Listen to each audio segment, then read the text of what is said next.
La leyenda de Nostradamus. Antes de ser Nostradamus, el profeta de Salón, fui Michel, un niño nacido en Saint-Rémy-du-Provence en 1503, bajo un cielo que mi abuelo Jean intentaba descifrar. Él me enseñó latín, griego, hebreo y los secretos de las matemáticas y las danzas celestiales de los astros.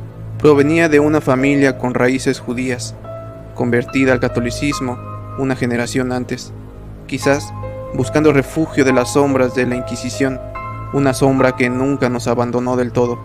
Mi abuelo veía orden, la mano de Dios en las constelaciones, pero yo sentía el temblor de lo oculto en el agua quieta del cuenco. No veía solo mi reflejo, veía fisuras, grietas en la realidad, por donde se filtraba una luz oscura y podrida, imágenes fugaces, dolorosas, rostros consumidos por una fiebre desconocida, pústulas negras floreciendo en la piel, ciudades devoradas por un fuego antinatural. Llegaban con el frío que se aferraba a mi pecho, un zumbido bajo en mis oídos, el sabor metálico del miedo en la boca. Era la sombra primordial, el caos latente bajo la superficie ordenada del mundo que mi abuelo me enseñaba a amar. De nuevo aquí, el conocimiento debe ser luz, muchacho, no una sombra que te atrape y te devore, decía mi abuelo. Le dije una noche, mi voz apenas un hilo. El agua no habla de estrellas, abuelo, susurra cosas terribles. Veo enfermedad, muerte, como una marea negra se acerca a mí. Él me habló de imaginación fértil, de los peligros de hurgar en lo prohibido, quizás recordando las viejas tradiciones, la cábala que susurraban los mayores, conocimientos que flotaban en el aire de nuestra casa como polvo ancestral. Pero yo sabía, con una certeza que me helaba la sangre, que no era mi imaginación, era el futuro, el lobo hambriento arañando la puerta del presente, con aliento a tumba abierta. La dualidad se instaló en mí como un parásito, el niño ávido de aprender los secretos del universo, y el anciano, prematuro, aterrado por un saber prohibido que emergía, hirviente y oscuro, desde mis propias entrañas. Este era un don o una maldición incipiente. Llegué a Aviñón, buscando refugio en la razón, en la lógica del trivium, en la promesa de la medicina para combatir la oscuridad. Quería construir murallas de conocimiento contra las visiones que me atormentaban. ¡Qué ingenuo! La peste bubónica se desató como una bestia apocalíptica, y yo la reconocí al instante. Era la marea negra del cuenco de mi infancia, hecha carne y hedor. Carretas cargadas de cuerpos cubiertos por sábanas mugrientas eran el paisaje cotidiano de mi día a día. Una mujer, con los ojos enloquecidos por el terror, me suplica en la puerta de una casa marcada con la cruz roja: «Doctor, por piedad, mi hijo». Entro en la penumbra fétida, hago lo que me enseñaron: ventilar, limpiar, administrar mi píldora de rosas, una mezcla de escarmujos y hierbas que creía útil. Algunos milagrosamente sobrevivían, pero era una batalla perdida de antemano, porque por las noches, acurrucado en mi jergón, las visiones regresaban implacables, más nítidas, más crueles. Veía el rostro de la madre, marcado por los bubones días antes de que aparecieran. Veía al niño envuelto en una mortaja antes de que exhalara su último suspiro. Mi ciencia era una farsa piadosa frente a la certeza helada que me susurraba la sombra. Un colega médico, viejo y cansado, me encuentra limpiando mis instrumentos con manos temblorosas. ¿No sientes esa presencia?, le pregunto, mi voz ahogada. Esta certeza helada en el aire, esta sentencia. Él sacude la cabeza incómodo. Es el miedo, hijo. La peste trae mucho miedo, y eso es lo que tienes.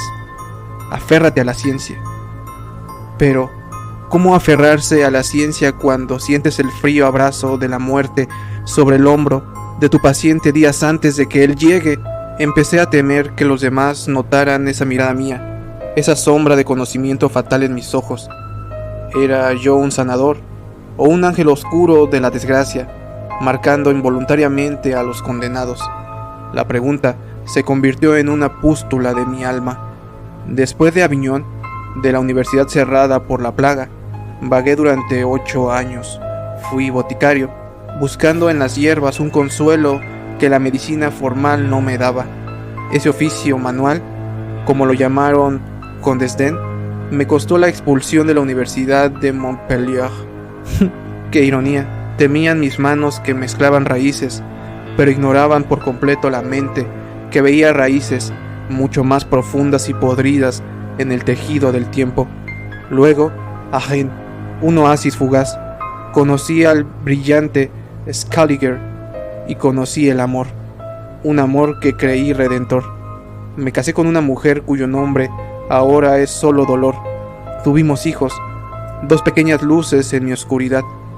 Por un instante, un respiro bendito, la sombra pareció retroceder, adormecida quizás por la simple felicidad doméstica. Pero la peste, ella tiene memoria. Regresó en 1534, no como una visión lejana, sino como un ladrón brutal en mi propio hogar. La misma enfermedad que había combatido con aparente éxito en extraños, la creí entender y dominar. Se rió en mi cara, devoró a mi esposa, devoró a mis hijos. El médico célebre, el que recibía apoyo financiero por sus curaciones notables, no pudo hacer nada, absolutamente nada. La impotencia fue un ácido que me quemó por dentro, más letal que cualquier bubón. Todo el conocimiento, toda la ciencia, toda la higiene y las píldoras de rosas se convirtieron en cenizas amargas en mi boca.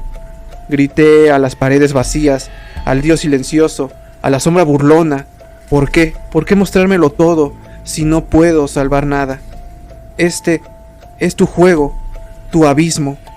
Revelar la herida solo es restregar sal en ella. Esa noche, el hombre de ciencia que había en mí recibió un golpe de gracia.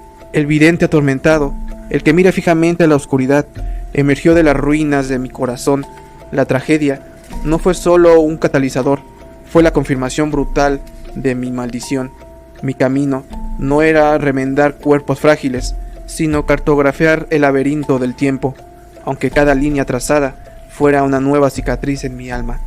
Antes de la catástrofe personal, hubo un tiempo de calma engañosa en Agen, junto a Scaliger, una mente como una catedral gótica, construida por los sillares de la lógica y la razón pura.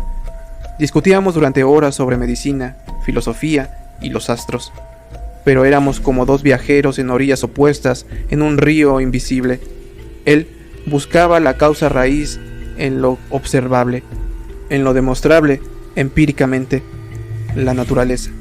Afirmaba con rotundidad, señalando un pasaje de Galeno: se rige por leyes inmutables, Michel, no por caprichos del éter ni por susurros del más allá.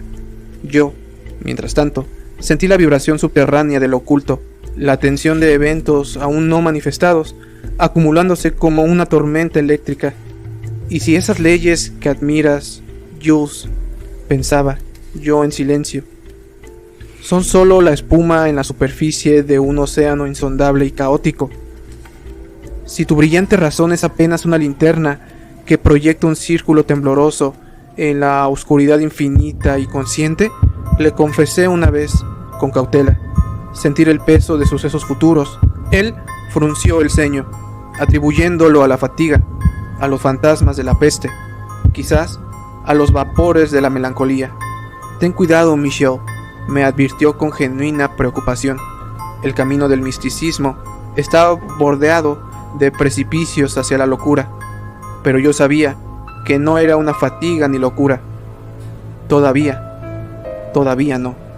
Era un conocimiento que dolía, una resonancia con algo vasto y terrible. Mis viajes posteriores por Italia, las ruinas de antiguas civilizaciones, las historias susurradas sobre escuelas de misterio olvidadas, todo pareció avivar esa llama oscura dentro de mí confirmar que el universo de Scaliger, tan ordenado y predecible, era solo una cara de la moneda. El otro lado era un reflejo invertido, caótico, aterrador y cada vez más real para mí. Una visión repentina me asaltó allí mismo, entre los libros. Fuego, un destello dorado, un ojo perforado, sangre real. Me aferré a la mesa, sintiendo un vértigo helado. Solo un mareo. Mentí. Pero era el abismo devolviéndome la mirada. Me alejé de Arène, de Scaliger. Su amistad se enfrió. No podía compartir mi creciente terror, ni el comprender la oscuridad que se cernía sobre mi percepción del mundo, mi refugio y mi prisión. He vuelto a casarme. Anne Ponsard, una mujer fuerte, un ancla en mi tormenta personal. Hijos de nuevo. Intento desesperadamente construir una vida normal, la fachada de un médico responsable. Publico mis almanaques astrológicos anuales.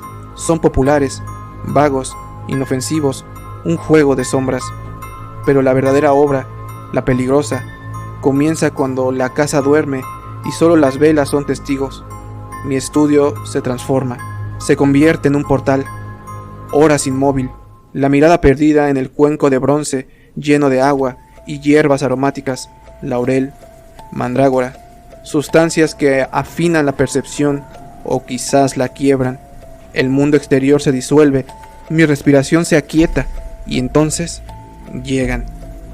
No como pensamientos, sino como mareas heladas que me inundan, imágenes nítidas y a la vez esquivas, sonidos de batallas futuras, gritos en lenguas aún no nacidas, el olor a pólvora y sangre vieja, el futuro, un océano negro y sin fondo, y yo, un miserable barquero tratando de anotar sus corrientes en fragmentos de papel. Escribo febrilmente, mi mano moviéndose casi por sí sola. Les Prophéties, cuartetos enigmáticos, redactados en una mezcla arcana de francés, latín, griego, occitano, nombres velados en anagramas, referencias mitológicas y astrológicas, solo por miedo a la Santa Inquisición, a sus hogueras siempre hambrientas. Sí, el miedo es real, palpable, pero también hay otro terror, el terror de la claridad. Dar forma precisa a esas visiones sería como mirar directamente al rostro de Medusa.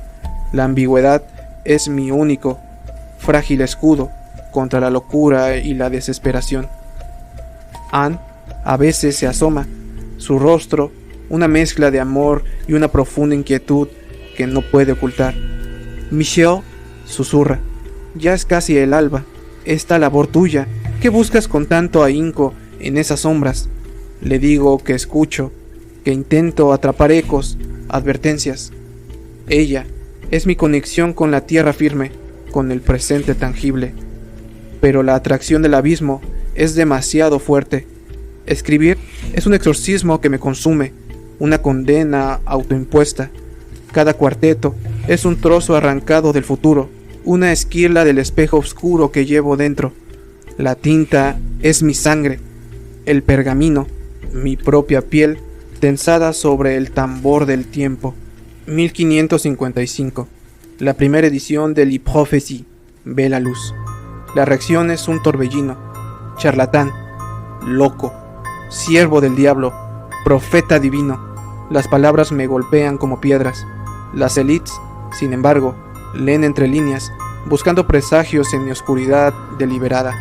La fama empieza a tejer su red pegajosa a mi alrededor, pero nada me preparó para el cumplimiento literal, espantoso, de la Centuria 1, cuarteto 35. Le lion jeune le vieux surmontera, el león joven al viejo vencerá. Chambly par singulier duel, en campo bélico por singular duelo. D'un quart d'or le survie crèvera, en jaula de oro los ojos le saltará. Du crassun pour mourir, mort cruel, dos heridas una, luego morir, muerte cruel. Lo había escrito años atrás, en la soledad de mi estudio, la visión grabada a fuego en mi mente, el destello del yelmo dorado del rey, la jaula de oro, la lanza del león joven Montgomery astillándose, la esquila fatal volando hacia su ojo, había suplicado al rey, a través de intermediarios, con una urgencia que debió parecerles demencial: evitad las justas ceremoniales, por el destino, una vez vislumbrado, una vez puesto en tinta, es como un río desbocado. Las lanzas chocan, un crujido seco, la madera se astilla, el grito ahogado de la multitud, el rey se desploma, la jaula dorada no lo protegió. Días después, en los pasillos enlutados de la corte, Catherine de Medici me busca. Sus ojos oscuros, antes inquisitivos, ahora me miran con una mezcla de terror y reverencia. Doctor Nostradamus, tal como lo describió, mi esposo agoniza. Intento explicarle que soy un eco, no la causa, que solo siento el peso del dolor compartido, pero ella ve más allá, ve poder, ve una herramienta. Hay quienes ahora le temen, dice, y otros que buscarán su consejo con fervor, incluyéndome a mí.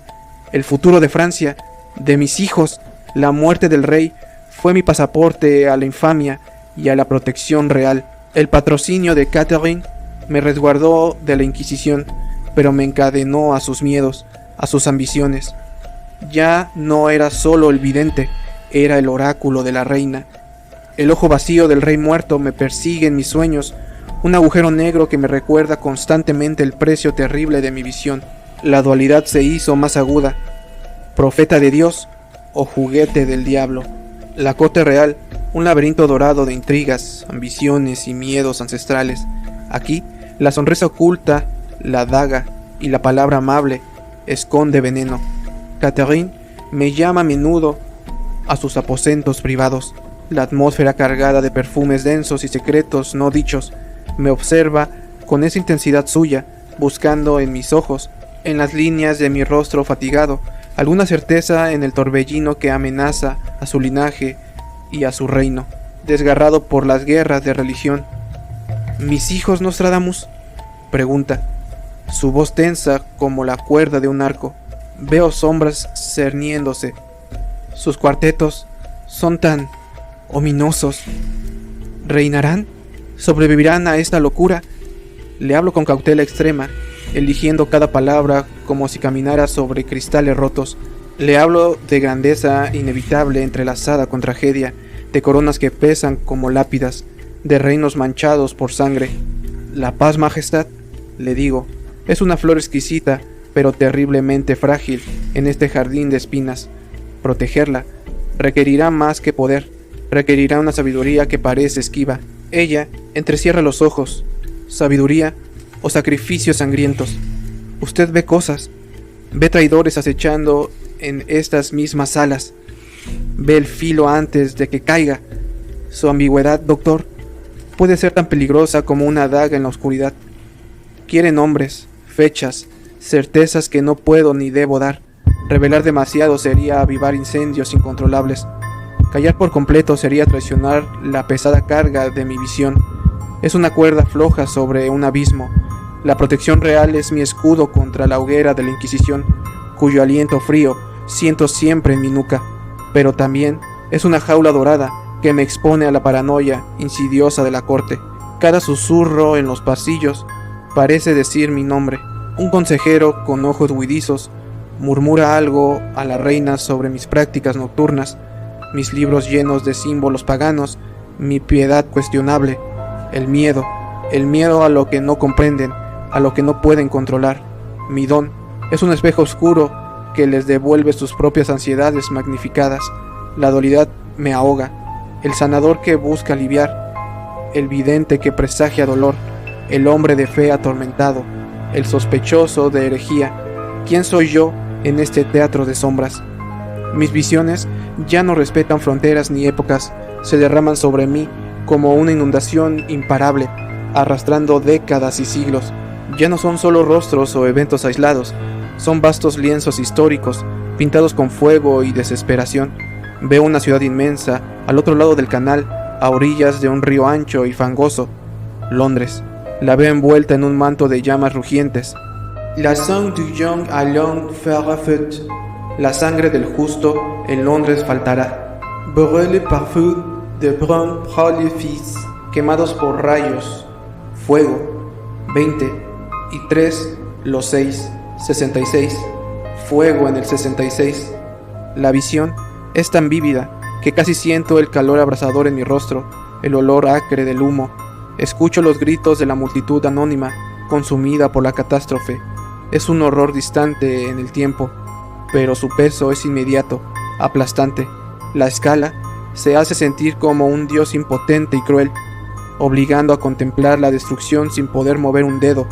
La profecía no es un don de poder, es una ventana al palco de la inmensa glacial indiferencia del cosmos ante el sufrimiento humano. César entra con cautela, mi hijo. Su juventud contrasta dolorosamente con mi fatiga ancestral. Padre, su voz es suave. Llevas días así. Anne está preocupada. Yo le miro y veo en sus ojos la pregunta que no se atreve a formular. César, hijo mío, le digo, mi voz ronca por el cansancio y la emoción. A ti te dedico estos escritos, este legado sombrío. Pero al hacerlo, me pregunto si te hago un favor o si te condeno a mi propia maldición. Intento explicarle, sin aterrarlo del todo.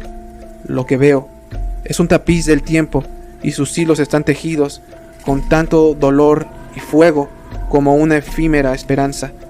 Veo ciudades que serán cenizas mucho después de que nosotros seamos polvo olvidado. Él insiste con la lógica de la juventud. ¿Pero por qué? ¿Por qué, padre? ¿Qué sentido tiene ver tanta desgracia si no podemos evitarla? Le ofrezco una respuesta hueca, una que ni yo mismo creo.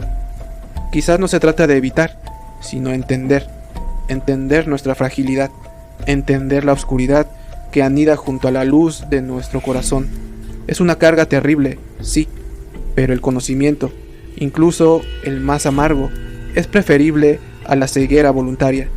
Quizás alguien, algún día, en algún lugar lejano, pueda aprender de estos ecos rotos, pero sé que me engaño. No hay consuelo en el saber, solo la vasta y helada extensión del sufrimiento humano, repitiéndose en un ciclo nauseabundo. La dualidad existencial me parte en dos: el hombre que intenta amar y proteger a su familia en el pequeño círculo de luz del presente, contra el profeta encadenado a la contemplación de la inmensidad aterradora de la historia. ¿Soy un faro advirtiendo de las rocas ocultas o simplemente una gaviota que grazna mientras el barco se hunde inexorablemente? Ahora las visiones llegan con la fiebre, más caóticas, más violentas, teñidas de rojo sangre. Veo las calles de París, pero no el París que conozco. Es un París futuro, convulso, enloquecido, multitudes enfurecidas con antorchas y picas asaltando palacios, nobles arrastrados por el fango, el aire espeso por el olor metálico de la sangre derramada, y luego la máquina, una estructura de madera y acero con una hoja brillante y terrible descendiendo una y otra vez, una guillotina, cabezas cercenadas rodando como frutas podridas. De la plebe esclave, son chants de monde, de la plebe esclava, canciones, cantos y demandas. Princes et seigneurs sont captifs en prison. Príncipes y señores son mantenidos cautivos en prisiones. À l'avenir par idiots sans tête. En el futuro, por idiotas sin cabeza. Seront regnus comme divine raison. Serán recibidos como oraciones divinas. Idiotas sin cabeza. La razón decapitada. El orden social invertido. La barbarie aclamada como plegaria divina. Un funcionario local, enviado quizás por el obispo o el gobernador, me visita. Se siente incómodo junto a mi cama, oliendo a miedo y a agua de lluvia. Hablo con voz tensa sobre la inquietud en el pueblo, sobre mis versos que circulan como monedas prohibidas, sobre el temor a mis predicciones de caída y cambio. ¿Qué significa realmente, maestro?, pregunta, sus ojos buscando una respuesta tranquilizadora que no puedo darle. Significan, yo digo, con la poca fuerza que me queda, que el orden que tanto aprecian es como una costra fina sobre un volcán durmiente, que la injusticia acumulada durante siglos fermenta como el vino agrio y un día, inevitablemente, revienta, estalla. Él palidece, pero habla de idiotas sin cabeza, de príncipes en prisión.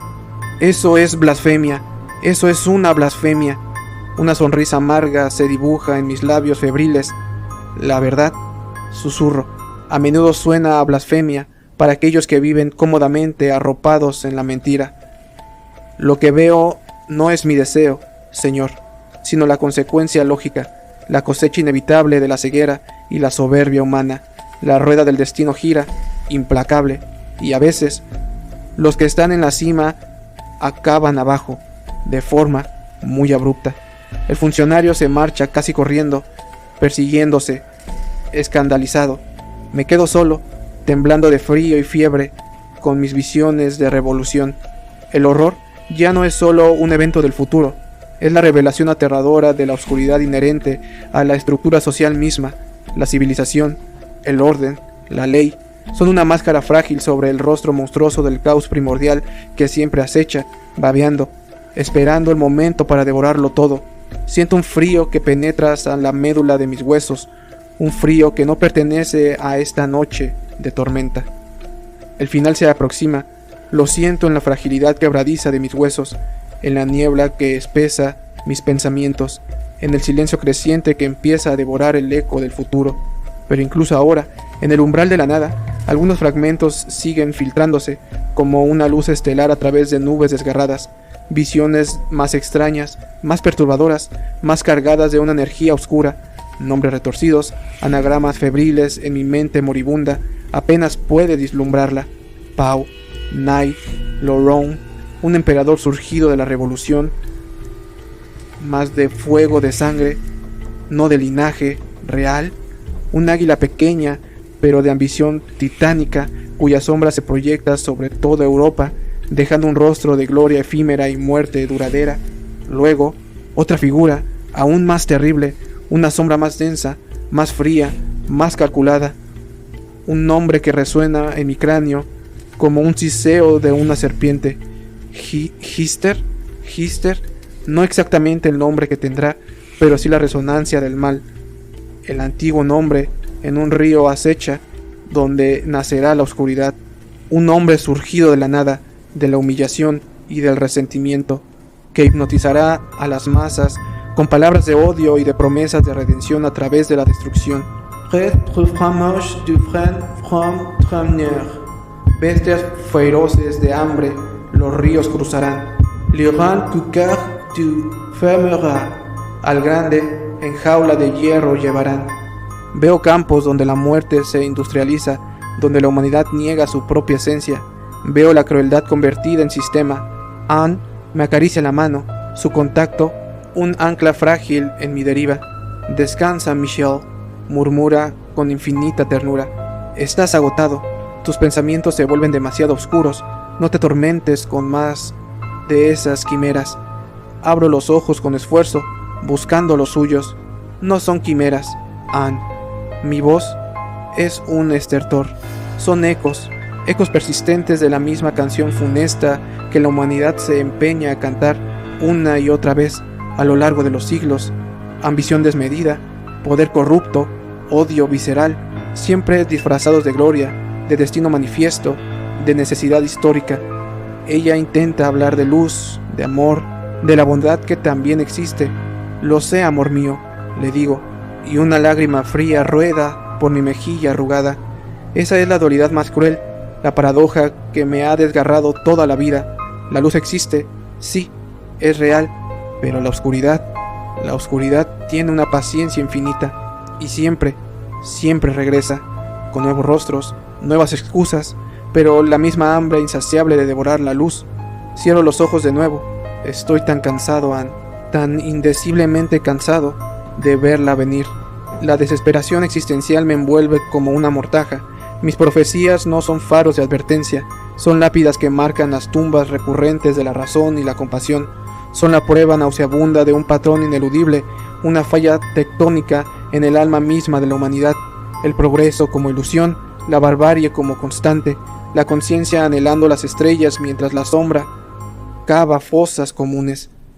En los estertores finales, las visiones se vuelven demenciales, incomprensibles.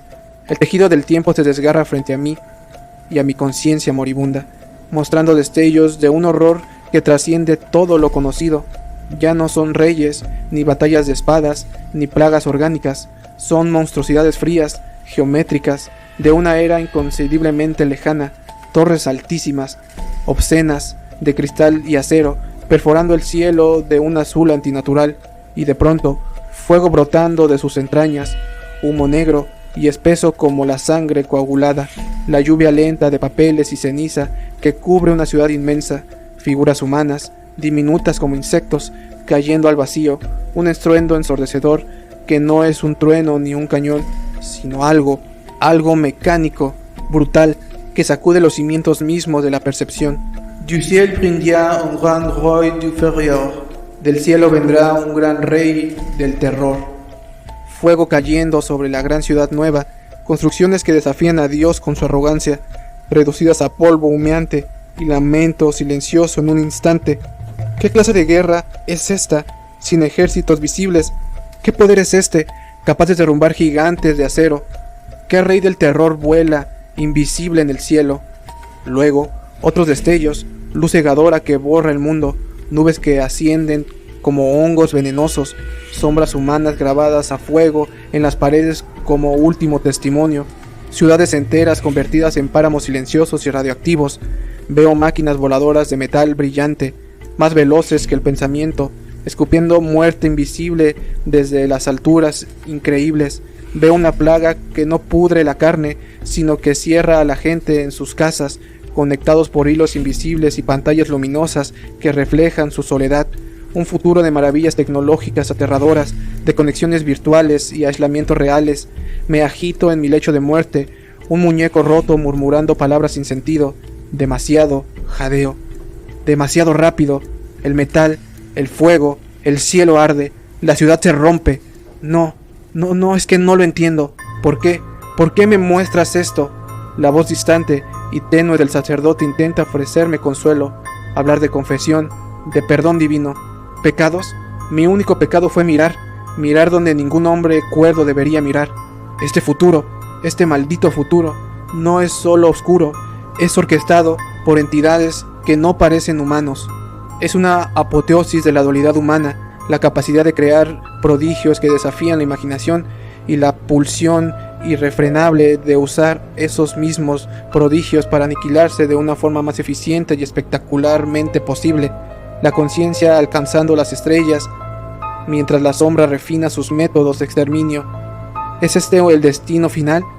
Un grito tecnológico ahogado en la indiferencia cósmica. El horror ya no es histórico ni humano, es un vacío helado, existencial, que amenaza con tragarme entero. Dicen que la noche antes le susurré a mi secretario Jean: al amanecer no me hallarás con vida.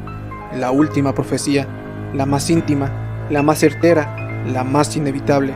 El gran vidente del futuro, incapaz de prever o conjurar una cura para mi propia carne mortal.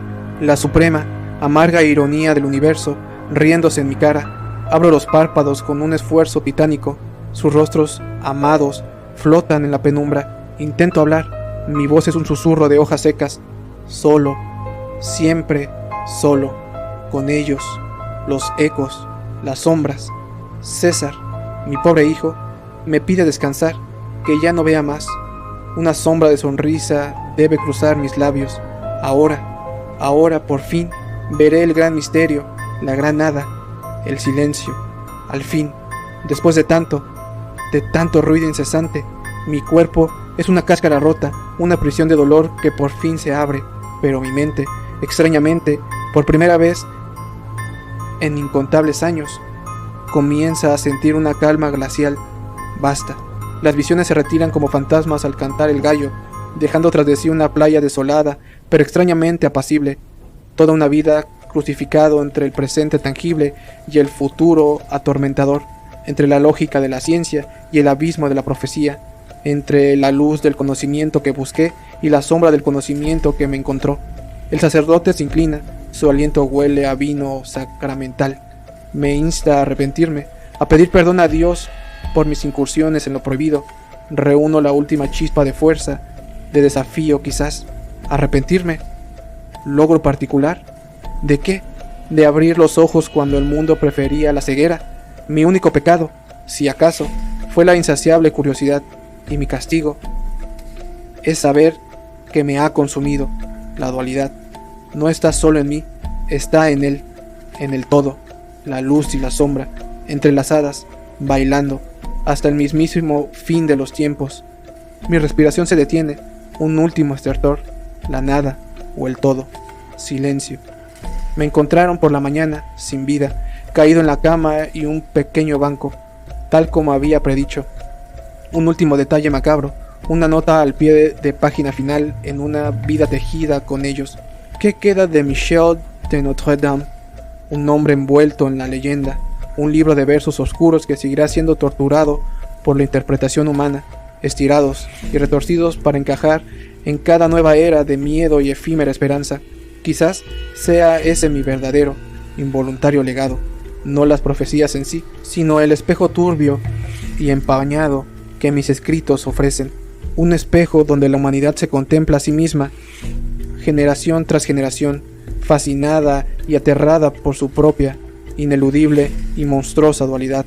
La lucha sin fin entre nuestra capacidad para la creación sublime y nuestra insondable inclinación hacia la autodestrucción. La conciencia, que anhela desesperadamente el orden y la luz, mientras la sombra interior se regodea en el caos y la oscuridad. Yo solo fui el que sostuvo el espejo roto frente al rostro convulso del tiempo.